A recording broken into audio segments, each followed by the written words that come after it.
की शुरुआत में हम एक बहुत बड़े जहाज़ को देखते हैं। इस जहाज़ में एक लड़की होती है जिसका नाम होता है एलिज़ाबेथ। वो समुद्री लुटेरों का गाना गा रही होती है। तभी वहाँ एक आदमी आता है और वो एलिज़ाबेथ को ऐसा करने से मना करता है। इसके बाद हम लॉटेट जेम्स को देखते हैं। वो समुद्री लुटेरों से बहुत नफरत करता है। अब यहाँ पर हम एलिज़ाबेथ के पिता को भी देखते हैं जो कि गवर्नर हैं। एलिज़ाबेथ समंदर की तरफ देख रही होती है कि तभी इस समंदर में एक लड़का दिखाई देता है। वो शोर मचाकर सबको बताती है कि समंदर में कोई है। तभी सब देखते हैं कि सामने एक बहुत बड़ा जहाज जल रहा होता है। एलिज़ाबेथ इस लड़के के पास जाती है। इस लड़के का नाम विल टनल होता है। एलिज़ाबेथ इसके गले में एक लॉकेट देखती है। ये एक सोने का सिक्का होता है जिसमें पायरेट्स का यानी लुटेरों का निशान होता है। एलिज़ाबेथ समझ जाती है कि ये भी इन लुटेरों में से एक है, इसलिए वो इस लॉकेट को अपने पास छुपा लेती है, क्योंकि वो जानती है कि अगर जेम्स को पता लग गया कि ये भी लुटेरा है तो वो इसे जान से मार देगा। अब सीन शिफ्ट होता है काफ़ी सालों बाद, जहाँ अब एलिज़ाबेथ जवान हो गई है और आज भी इसके पास वही लॉकेट है जो इसे बचपन में मिला था। एलिज़ाबेथ के पिता इसे ड्रेस देते हैं और कहते हैं कि इसे पहन लो, क्योंकि हमें एक जश्न में जाना है जो लॉटेटिन जेम्स की तरकीब की खुशी में दिया जा रहा है। मैं चाहता हूँ तुम इससे मिलो। दरअसल एलिज़ाबेथ के पिता चाहते हैं कि वो जेम्स से शादी कर ले। अब हम विल को देखते हैं जो अब वो भी जवान हो गया है।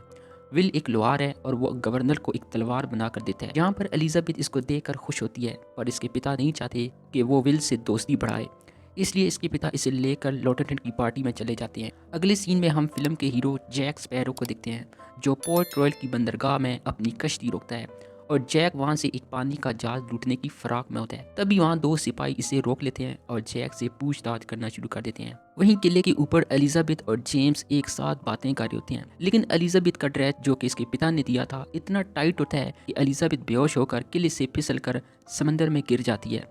और एलिज़ाबेथ के साथ वो लॉकेट जैसे ही समंदर में गिरता है तो इससे एक वाइब्रेशन निकलती है जो दूर दूर तक फैल जाती है। वहीं जैक ने भी एलिज़ाबेथ को पानी में गिरता हुआ देख लिया था और वो उसे बचाने के लिए पानी में कूद जाता है। और जब वो इसे पानी से बाहर लाता है तो वो इसी लॉकेट को देखकर पूछता है कि ये लॉकेट तुम्हारे पास कहाँ से आया। पर इससे पहले कि वो कुछ जवाब देती, यहाँ सिपाही आ जाते हैं और जेम्स जैक के हाथ में पायरेट का निशान देख लेता है। जेम्स लुटेरों से नफरत करता है, इसलिए वो जैक को कैदी बना लेता है, मगर जैक चालाकी दिखाते हुए एलिज़ाबेथ को बंदूक की नोक पर लेकर यहाँ से भाग जाता है। यहाँ से निकलकर वो विल टनल की दुकान में छुप जाता है, लेकिन विल भी वहाँ आ जाता है और अब जैक और विल एक दूसरे के खिलाफ तलवारबाजी का मुकाबला करते हैं। पर तभी वहाँ सिपाही आ जाते हैं और वो जैक स्पैरो को पकड़कर जेल में डाल देते हैं। वहीं रात को ब्लैक पर्ल से जो लुटेरों का सबसे बड़ा जहाज है यहाँ तक आ पहुँचता है। दरअसल इस लॉकर से जो वाइब्रेशन निकली थी इसकी वजह से इन्हें बोट रॉयल की लोकेशन का पता लग गया होता है। वो इस पूरी जगह पर हमला कर देते हैं और वो एलिज़ाबेथ के कमरे तक पहुंच जाते हैं और एक लुटेरा एलिज़ाबेथ से कहता है कि तुम्हारे पास हमारी एक चीज़ है, वो हमारे हवाले कर दो। एलिज़ाबेथ कहती है मैं तुम्हारे सरदार से बात करना चाहती हूँ, इसलिए वो एलिज़ाबेथ को कैदी बनाकर वहाँ से ले जाते हैं। अगली सुबह जब विल को इसका पता चलता है तो वो एलिज़ाबेथ के पिता और जेम्स के पास जाता है और इनसे कहता है कि हमें कुछ करना चाहिए, मगर विल की बात को नहीं सुना जाता क्योंकि वो एक लोहार है। अब विल मदद मांगने जैक स्पैरो के पास जाता है और कहता है कि हमें एलिज़ाबेथ को बचाना है, तुम मेरी मदद करो, बदले में मैं तुम्हें ना सिर्फ यहाँ से रिहा करूँगा बल्कि तुम्हें एक महफूज जगह तक भी पहुँचा दूंगा। यहाँ पर जैक को जब विल का पूरा नाम पता चलता है तो वो समझ जाता है कि विल बोट रैप टनल जो कि लुटेरों का एक फर्द था इसी का बेटा है। विल जैक को जेल से निकाल देता है और एक जहाज चुरा कर वहाँ से भाग जाते हैं। रास्ते में विल जैक से पूछता है मेरा नाम सुनने के बाद तुम मेरी मदद के लिए तुम तैयार क्यों हो गए थे। फिर जैक स्पैरो इसकी जिंदगी की सच्चाई बताता है कि तुम किसी लोहार के बेटे नहीं हो बल्कि एक समुद्री लुटेरे के बेटे हो। तुम्हारे बाप का नाम था बोस ट्रैप टनल। इसके बाद ये दोनों एक टापू पर पहुंचते हैं जहां पर जैक स्पैरो अपने पुराने साथियों से मिलते हैं और ये इन्हें कहता है कि तुम्हें मेरा साथ देना होगा। हम ब्लैक पर्ल जहाज तक पहुंचेंगे जहां हम जहाज के कैप्टन बारब्रोजा से एक सौदा करेंगे और इस सौदे के बदले इस जहाज को हथियार लेंगे। इसका साथी कहता है कि बारब्रोजा हमें कभी भी ब्लैक पर्ल जहाज नहीं देगा। जैक स्पैरो कहता है कि ज़रूर देगा, हम बोस ट्रैप टनल के बेटे के बदले जहाज ले लेंगे। वहीं दूसरी तरफ ब्लैक पर्स में एलिज़ाबेथ को बारबरोजा के सामने लाया जाता है। एलिज़ाबेथ कहती है कि मैंने तुम्हें सोने का सिक्का दे दिया है, इसलिए तुम मुझे अब जाने दो। कैप्टन बारबरोजा इससे बताता है कि ये कोई आम सोने का सिक्का नहीं बल्कि ये एज़टेक के ख़जाने में से एक है और ऐसे 882 सिक्के और भी थे जो कोटेक्स को दिए गए थे ताकि वो एज़टेक्स के लोगों पर कत्लेआम करना, जुल्म करना बंद कर दे। पर इसे सिक्के लेने के बाद भी इसने ऐसा नहीं किया, इसलिए ऊपर वाले ने इन सिक्कों पर एक शापत लगा दिया और कोई भी इंसान इस बक्से से एक भी सिक्का निकालता तो इसे इस दुनिया के अंत तक सजा दी जाती। पर हमें इस बात पर यकीन नहीं था और हमने इन सोने के सिक्कों को लूट लिया और हमने इस खजाने से बहुत ऐयाशी की और हम शापत हो गए, यानी चलती फिरती जिंदा लाशें बन गए।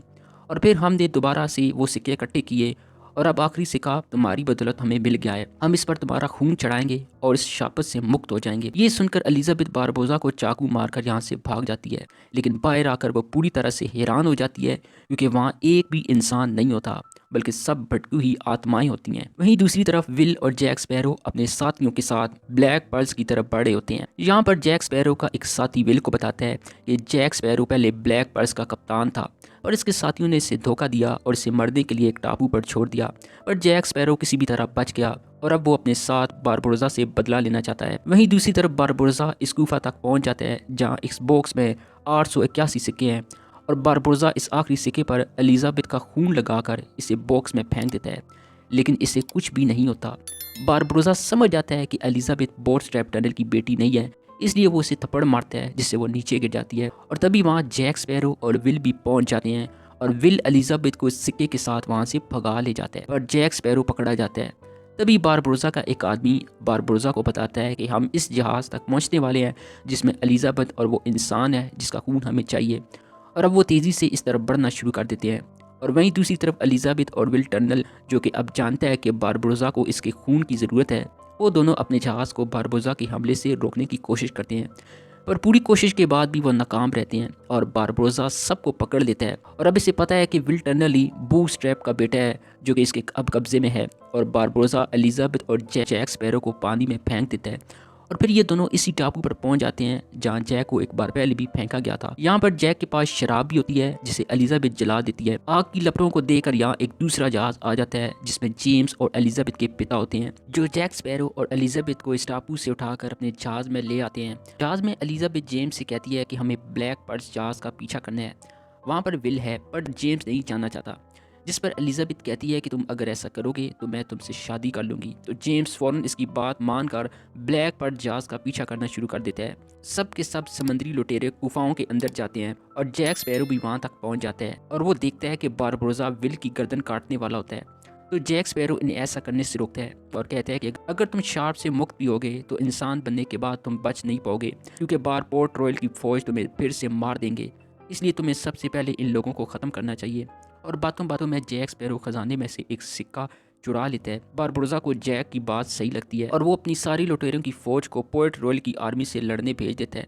वहीं गुफा के अंदर जैक स्पैरो और विल भी बारबोसा से लड़ना शुरू कर देते हैं, पर बारबोसा इंसान नहीं है इसलिए इसे मारा नहीं जा सकता। और यहाँ पता लगता है कि जैक स्पैरो भी कोई इंसान नहीं बल्कि एक आत्मा है, क्योंकि इसने भी इस खजाने में से एक सिक्का चुराया था। और जैक स्पैरो बारबोसा पर गोली चलाता है, लेकिन बारबोसा कहता है कि तुमने बिला वजह गोली ज़ाया कर दी है, मैं तो पहले से ही मरा हुआ हूँ। लेकिन वो गोली विल टर्नल के हाथ को लगती है और वो सिक्का भी इसी हाथ में होता है और वो डब्बे में गिर जाता है, जिससे सभी शापत से मुक्त हो जाते हैं। और बारबोसा जिसे गोली लगी थी वो इसी वक्त दम तोड़ देता है और बाकी सारे लुटेरे जो लड़े होते हैं वो वापस इंसान बन जाते हैं, इसलिए वो खुद को सरेंडर कर देते हैं। जिसके बाद दिखाया जाता है कि पोर्ट रॉयल में जैक स्पैरो को फांसी दी जा रही होती है, लेकिन विल को ये सब अच्छा नहीं लगता और वो इसे वहाँ से बचा लेता है और जैक स्पैरो समंदर में छलांग लगा देता है। वहीं जेम्स विल टर्नल को माफ़ कर देता है और एलिजाबेथ के पिता विल और एलिजाबेथ की शादी के लिए मान जाते हैं और आखिर में जैक स्पैरो ब्लैक पर्स का फिर से कप्तान बन जाता है और ये फिल्म यहीं पर दी एंड हो जाती है।